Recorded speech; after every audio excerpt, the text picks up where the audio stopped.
The Queen of England and the head of the British government has died at 96 years old. The Queen was originally a commoner who became queen when her husband, William of Orange, ascended the throne in 1688. She served as regent for her son from 1688 to 1702 and then again from 1703 to 1706 as he was recuperating from injuries sustained during his campaigns in Ireland. She took this role until she could return to Britain in 1702. Theresa May becomes Prime Minister. The Queen of England and the head of the British government has become the new Prime Minister of the United Kingdom. Her husband, Theresa May, has been in office since the 5th of June 2017. During her husband's term as Prime Minister, the government made significant progress on Brexit, including extending the UK's trade partners' access to the single market and the customs union, and ending the Northern Ireland border backstop that prevented the return of peace after a conflict. The backstop was later dropped in a EU-wide trade deal struck in December 2018, after the United Kingdom's withdrawal from the EU. Queen Elizabeth was known for her modesty and kindness, as well as her keen ability to navigate a complex world. Though a few photos of her during her lifetime show her with a puffy face and protruding teeth, she was actually quite normal-looking. In her many years as queen, the only time the public witnessed her with a puffy face was when the doctors were trying to remove her teeth in 1693.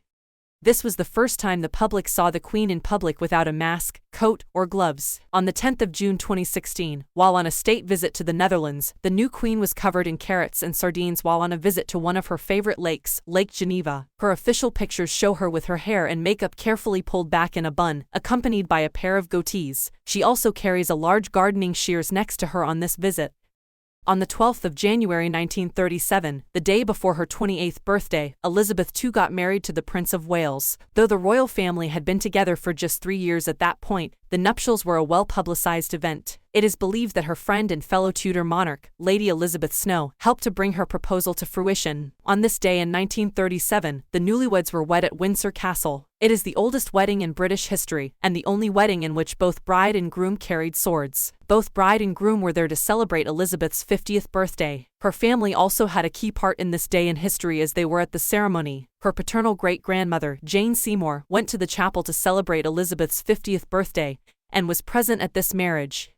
In addition to the wedding and the day of the sale of the first book, recorded in the diary of John Evelyn, there are also a few dates that stand out. On the 12th of March 1680, the Queen visited the English countryside for the first time as she made her way through the United Kingdom to promote literacy. She preached that day in Oxford and the country was deeply touched by her message. In 1685, the Queen made her first expedition to the American mainland. This was to promote trade and friendship with Great Britain's colonial neighbors, the Netherlands. On this trip, Elizabeth and her husband, William, were accompanied by the Earl of Winchester, the Duke of Buckingham, and their exploits were chronicled by the Duke and his wife, Catherine E.C. Stafford.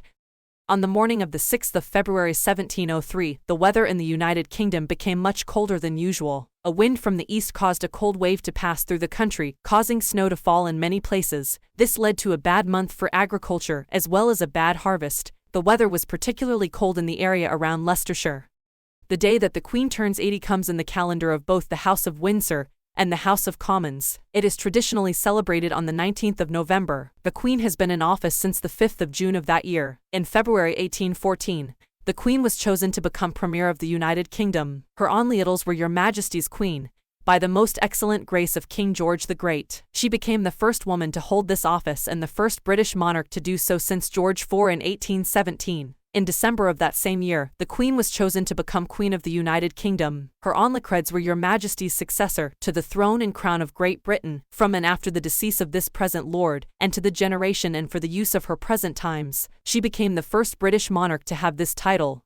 In the year of her death, the Queen is still working. On the 4th of March 1846, the Queen was chosen to become the new High Commissioner for India. This was her third visit to India, having been in from 1843 to 1844. Before this, the Queen had been Resident General at the Madras Presidency, which is now called Madras Presidency, between 1843 and 1846. In January 1851, the Queen was chosen to become head of the British delegation at the International Mallee Council in Australia. This was her fifth trip to that country, having been in from 1841 to 1842 and from 1843 to 1845. Before this, she had been head of the British delegation at the First Mallee Council in 1841 and then at the Second Mallee Council in 1842. In 1856, the Queen was chosen to become the special envoy to the government of the Federated States of Micronesia. This was her 6th visit to that country and her first trip to the Federated States of Micronesia. Before this, she had been High Commissioner to the Federated States of Micronesia between 1844 and 1847. In 1863, the Queen was chosen to become the special representative to the British government for the colonies of South and Central America. This was her 10th visit to that country and her first trip to Central America. Before this, she had been High Commissioner to the Central American states between 1845